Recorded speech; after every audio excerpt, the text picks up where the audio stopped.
It begins somewhere so ordinary, you never stop to question it. Your own mind. And right now, as you listen, something strange is happening that you almost never notice. You are aware, not just alive or breathing, but aware that you are here, thinking, experiencing, observing. And that simple fact, the one you've ignored your entire life, might be the most unsettling mystery you will ever face. Because if you slow down for just a moment and really look at it, if you try to understand what it actually means to be conscious, things start to feel a little off, like something isn't quite right. So let me ask you, what exactly is this you that's listening right now? Where is it? Is it your brain, a voice in your head, a stream of thoughts, or something else entirely? Because the deeper you look, the more the answers seem to slip away, like trying to hold on to smoke. And at first it feels harmless, almost philosophical. You might even shrug it off and think, of course I'm conscious, that's obvious. But here's the strange part. A question quietly appears and refuses to leave.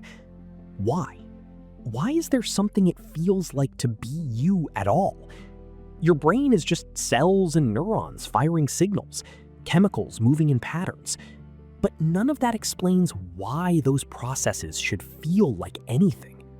A machine can process information, it can mimic conversation, it can even sound human, but it doesn't feel joy or fear or curiosity.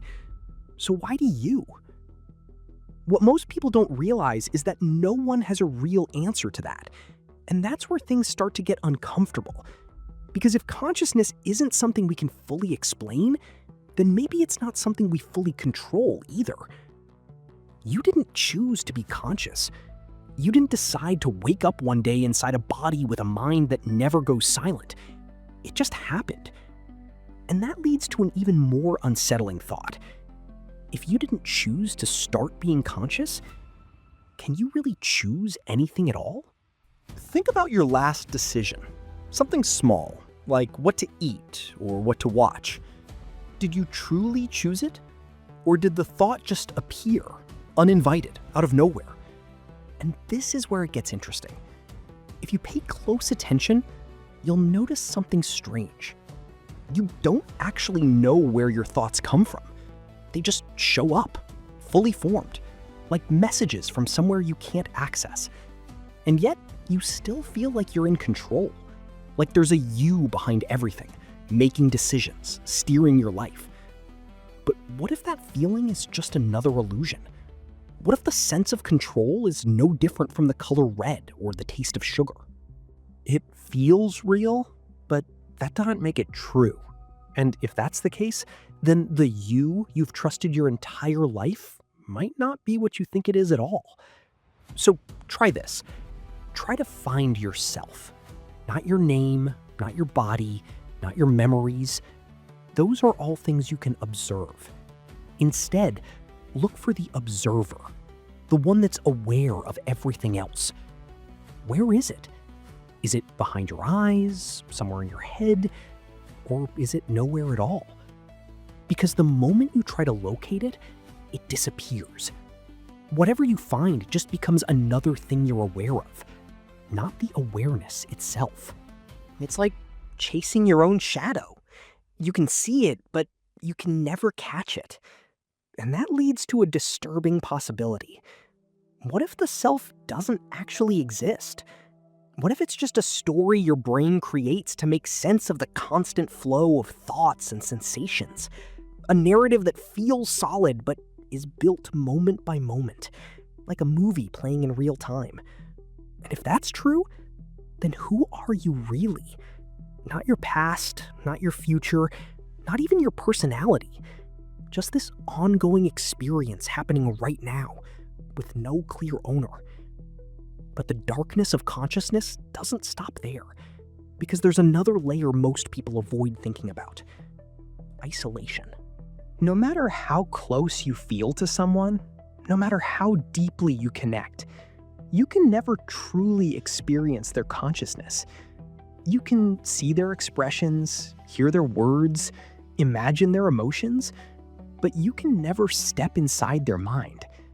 You are locked inside your own awareness, forever looking out, but never fully reaching in.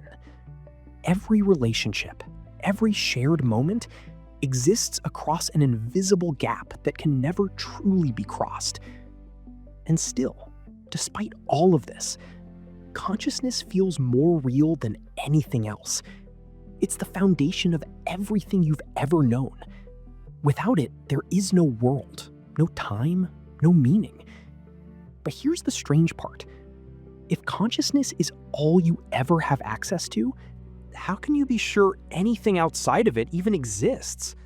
The world feels solid and external, but all you ever actually experience are perceptions. Colors, sounds, sensations, all constructed inside your mind. You never see reality directly, only your brain's interpretation of it. So what if reality isn't what you think it is? What if it's just a model, a simulation your mind builds to help you navigate something far beyond your understanding? And if that's true, then everything you believe is certain, your surroundings, your body, even time itself, might not be as stable as it seems. It's a thought that lingers in the background, quietly unsettling. Because once you see it, you can't completely unsee it. But here's the twist. Despite all the uncertainty, all the unanswered questions, consciousness doesn't stop. It keeps going, moment after moment, thought after thought. You can question it, doubt it, analyze it, but you can't step outside of it. Even the act of trying to understand consciousness is itself part of consciousness. It's like being trapped inside something that you can study but never escape. And maybe that's the darkest truth of all. Not that consciousness is an illusion or that reality might not be real, but that you are bound to this experience in a way you can never fully understand. You are both the observer and the observed, the question and the questioner, the mystery and the one trying to solve it. And no matter how far you go, there will always be something just out of reach, something you can sense but never fully grasp. So the next time you find yourself alone with your thoughts, notice that quiet presence in the background, the one that's always there, watching, listening, experiencing. Ask yourself what it is, where it comes from, and why it exists at all. And as you search for the answer, pay close attention, because you might realize something that changes everything. That the one asking the question is the very thing that can never be found.